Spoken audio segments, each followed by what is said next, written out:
এজন্য তালাক বিয়ে ব্যবস্থাপনাকে এরকম ডাকডুল পিটিয়ে সাক্ষী রেখে তারপর বিয়ের কথা বলেছেন। আর বিয়ে হওয়ার পরে তার ফুরফুস মানে তার পোশাক আশাক দায়িত্ব আছে। তারপর আবার বিয়ে ভাঙতে চাইলেও অনেক নিয়ম কানুন কাঠিন্যতা আরোপ করা হয়েছে এই কারণে। আচ্ছা, আল ফজল সানি আন আব্দুল্লাহ বিন মাসউদ রাদিয়াল্লাহু قال لعن رسول الله صلى الله عليه وسلم المحلل والمحلل له رواه الدارمي وابن ماجه وعن علي بن عباس وعقبة بن عمر। কি জন্য তালাকের মুখাল্লাতা যদি হয়ে যায়, এখন তালাক দেওয়ার সময় তখন মাথায় রাখ এই হয়েছে সে হয়েছে, বউ দোষী না স্বামী দোষী, এমন করতে করতে শেষ পর্যন্ত তালাক দিয়ে দিছে। তালাক দেওয়ার কয়েকদিন পরে তারপরে পেট ফুরে, মন চলে, বাচ্চা কাঁদে, এটা হয়েছে, এখন আবার আসতে চাই। এখন তো সাধারণত 90% এরকমই হচ্ছে, আরো বেশি। এখন আসতে চাই যে এখন শরীয়ত কি বলছে, তোমাকে আরেকটা স্বামীর কাছে আগে যেতে হবে, ওই স্বামীর সংসার করতে হবে। সেই স্বামী যদি স্বেচ্ছাচারী তোমাকে তালাক দেয় তাহলে তুমি আবার আসতে পারবে ইদ্যত পালন করে, এটা তো নিয়ম। তো বাংলাদেশের প্রেক্ষাপটে দেখবে তো কঠিন, নতুন মেয়ের বিয়ে হচ্ছে না, পুরনো মেয়েরকে বিয়ে করো। এখন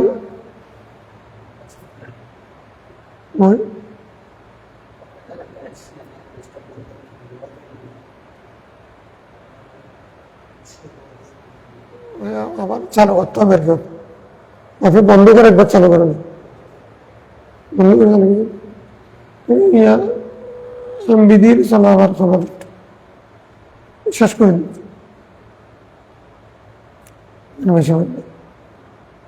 গুরুত্বপূর্ণ ছিল। এমবিএ চালু মুহাল্লিল মুহাল্লিল্লাহু তাহলিল মুহাল্লালিত জওজ সানি মাসালা, এটা যে ব্যক্তি হালাল করে যার জন্য হালাল, যে ব্যক্তি হালাল করে যার জন্য হালাল করে, উভয় জনকে রাসূল সাল্লাল্লাহু আলাইহি ওয়াসাল্লাম লানত করেছে। তার মানে হলো তালাক তো দিয়ে ফেলছে, এখন আবার আনতে চাই, আনার জন্য একজনকে দর্শক বলছে তুমি বিয়ে করিয়ে নি, আবার তালাক দিয়ে দিই, কেমন? তো যে ব্যক্তি এরকম বাড়িতে বিয়ের ব্যবসা করে, বিয়ে করার ব্যবসা, তালাক দেওয়ার ব্যবসা, এরকম যারা করে উভয়জনকে লানত। তার মানে পদ্ধতি এটাই, কিন্তু এটাকে ইচ্ছাকৃত বা পেশা হিসেবে নেওয়া, মস্কারি করার কোনো সুযোগ নেই।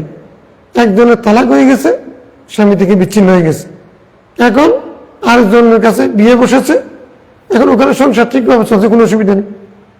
এখন যদি সেখানেও যদি তালাক প্রাপ্ত আবার হয়, তারপরে আবার আগের স্বামীর কাছে আসতে পারবে, এটা স্বাভাবিক নিয়ম।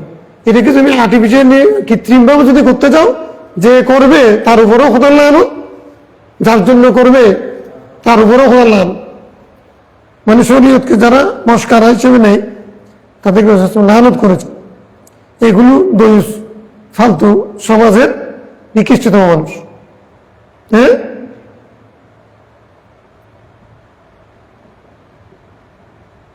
বিশ্বাস করে দেব নিশ্চয় বলে এখন চলতেছে। আচ্ছা, ওয়ান সুলাইমান বিন ইয়াসার قال أدركت بدعة عشرة من أصحاب رسول الله صلى الله عليه وسلم كلهم يقول يوقف المولي رواه في شرح السنة।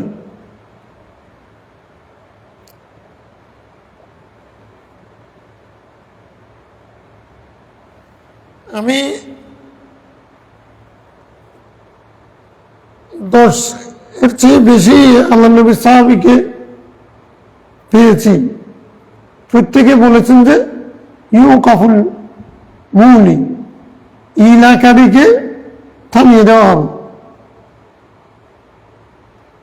ইলাকারীকে কি হবে? থামিয়ে দেওয়া হবে, মানে হলো অর্থাৎ ইলাকারী থামিয়ে দেওয়া মানে হলো সেই ব্যক্তি ইলা কি? ইলা আমরা আগে পড়েছি, কোনো ব্যক্তি আল্লাহর নামে কসম করে বলা যে আমি তোমার কাছে 4 মাস পর্যন্ত যাব না, 4 মাস পর্যন্ত স্ত্রী থেকে দূরে থাকে আল্লাহর কসম করে, তাহলে সেই ব্যক্তি ইলা করলো। তো ইলার 4 মাসের ভিতরে যদি সে যদি আবার স্ত্রী স্বরূপ আচরণ করে স্ত্রীর কাছে যায়, তাহলে সেটা কি হয়ে যাবে? কাফারা দিবে, তার স্ত্রী হয়ে যাবে। যদি 4 মাসের মধ্যে না যায়, হ্যাঁ, তাহলে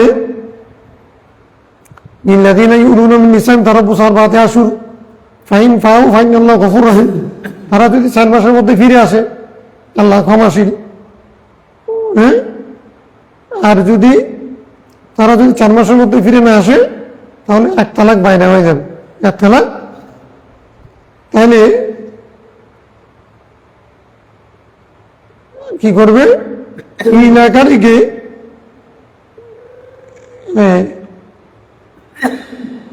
ইলাকারীবে তার মানে হবে 4 মাসের ভিতরে, 4 মাসের ভিতরে, 4 মাস যদি হয়ে যায় তাহলে আর কি হবে না, এটা তালাক বাইনা হয়ে যাবে।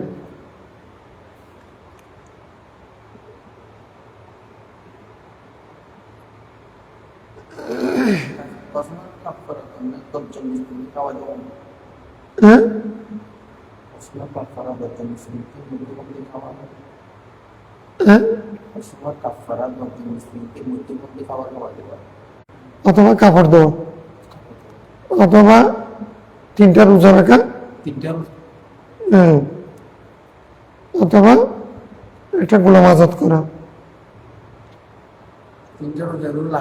সালমান বিন সাখর ويقال له سلمة بن صخر البياضي جعل امرأته عليه كزار أمه حتى يمضي رمضان، فلما مضى نصف من رمضان وقع عليها لألا ليلا، فأتى رسول الله صلى الله عليه وسلم فذكر ذلك له، فقال له رسول الله أعتق رقبة، قال لا أجدها، قال فصم لشهرين متتابعين، قال لا أستطيع، قال أطعم 60 مسكينا، قال لا أجد مسكينا، رواه الترمذي।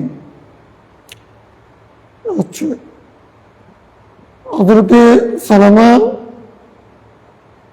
আবু সালমা থেকে সালমান বিন সাখর ঘটনা বর্ণনা সূরা মুজাদালা নাযিল কওসে আল্লাতি কওলান লাতি قد سمع الله قولا التي تجادلك في زوجها تشتكي إلى الله, মানে 27-28 পারার প্রথমে আর কি সূরা মুজাদালা। তুলনা করা এই নিয়তে যে হারাম, হারামের নিয়তে নিজের মা বোন বা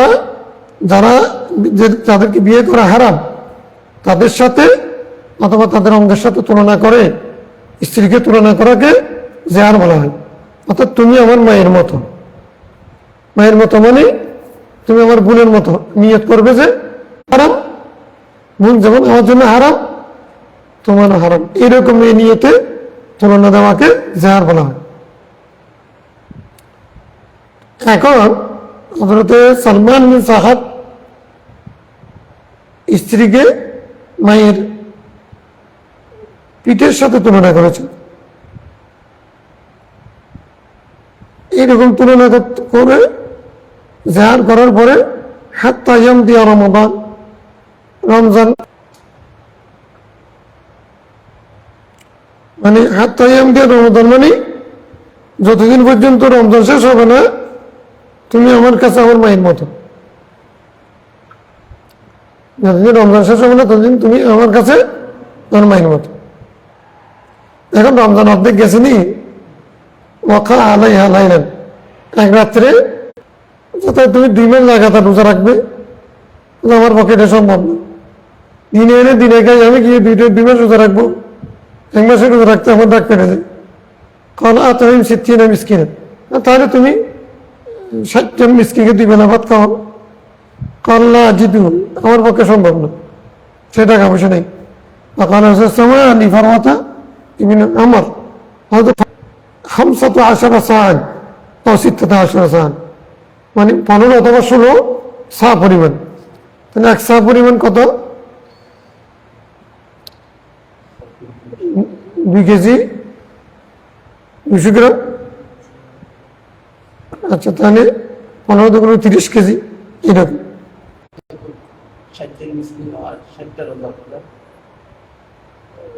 শপথের মতো তো 10 জন। 60টা রোজা তো এটা মানে তুমি এক ওয়াসক মানে 60 সা। এখানে বলছে 15-16 না, আগেরটা এটা ওই সাহাবীর জন্য বলছেন যে এটা দুর্বল ছিল এই কারণে। নতুবা কেউ যদি জেহার করে তাকে 60 সা পরিমাণ খাদ্য কিন করতে হবে। আমি আল্লাহর কসম করে বলছি তোমার সাথে কথা বলবো না। এখন তার সাথে কথা বলতে চাচ্ছ, তো তুমি ওর সাথে আগে কথা বলবে, তারপর তুমি হায়ানেস হবে, তারপর তুমি কাফারা দিবে। এখন যদি তুমি আগে কাফারা দিয়ে দাও, কথা না বলো, আবার দিতে হবে। কালা কাফারা তো ওয়াহিদা, এক কাফারা, একবার দিবে।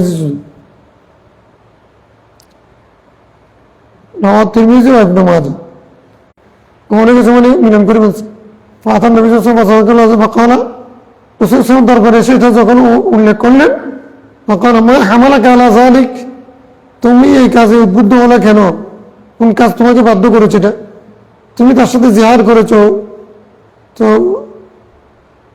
তুমি আবার কালা ইয়া রাসূলুল্লাহ রাআইতু বায়াযা হাজলাইহা, দেখেছি ফিল কমর, চাঁদনি রাতে তার পায়ের সৌন্দর্য দেখার পরে ফালাম আমলিক নাফসি আন ওয়াকাতু আলাইহা, তখন নিজেকে আমি ধরে রাখতে পারি নাই, মিলন করে ফেলছি। ফাদাহিকা রাসূলুল্লাহ তখন হাসি দিলেন। আমারাহু আল্লাহ ইউকাররিবাহা, তাকে নির্দেশ দিলেন তুমি তার কাছে যাই না, হাত্তা ইউকাফিরা, যতক্ষণ না কি দিবে কাফারা। তাহলে আগে কাফারা দিবে নাকি আগে মিলন করবে? এখানে তো বলতেছে কাফারা। তাহলে الذين يظهرون منكم نسائهم, আল্লাহ কি বলছেন? কোরআনের আয়াত কি? এটা হচ্ছে الذين يظهرون من نسائهم, কোরআনের আয়াতের মধ্যে কি আছে?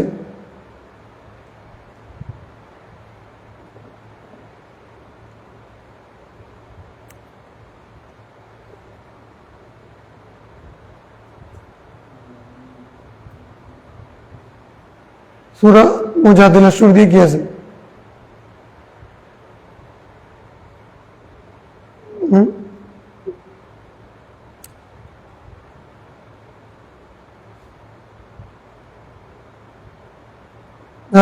এখন হচ্ছে কি, মোটামুটি জিহার করলে, কেউ যদি জিহার করে তাহলে কি করতে হবে?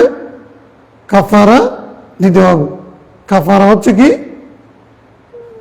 60 জন মিসকিনকে দুবেলা খাবার দেওয়া অথবা 60টা রোজা রাখা।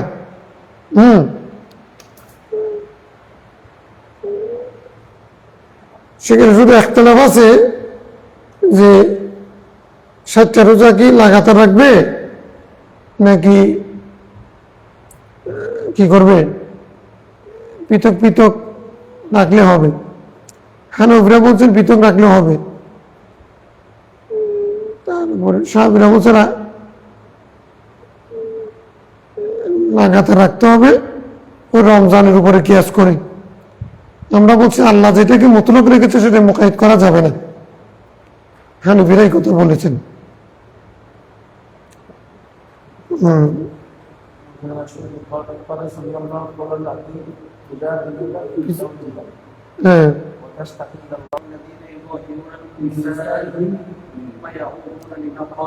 হ্যাঁ, তারা যদি আবার যা বলেছে সেটা যদি ফিরে আসতে চায়, ফাতাহরিরু রাকাবাতিন মিন ক্বাবলি আন ইয়াতামাসসা। ও না, ঠিক আছে, তাহলে মিন ক্বাবলি আন ইয়াতামাসসা বলছে না, তাহলে আগে কাফারা দিতে হবে, আগে শপথ ভঙ্গ করতে হবে, তারপরে কাফারা। আমার নামে এসে তাও হ্যাঁ তাও সিনা মিসকিনা, তাইলে رواه داود النسائي وقال النسائي مرسل أولى بالصواب من المسند। হাদিস মুরসাল হলেও এটা মুসনাদের চেয়েও আরো বেশি আওলা, উত্তম হাদিস বলতেছে এটি। আরেকটা, এটা আরেকটা ফসল, কালকে পড়বো আর কি, আজকে যেহেতু ইনশাল্লাহ ডিস্টার্ব করছে। আল্লাহুম্মা সাল্লি আলা সাইয়্যিদিনা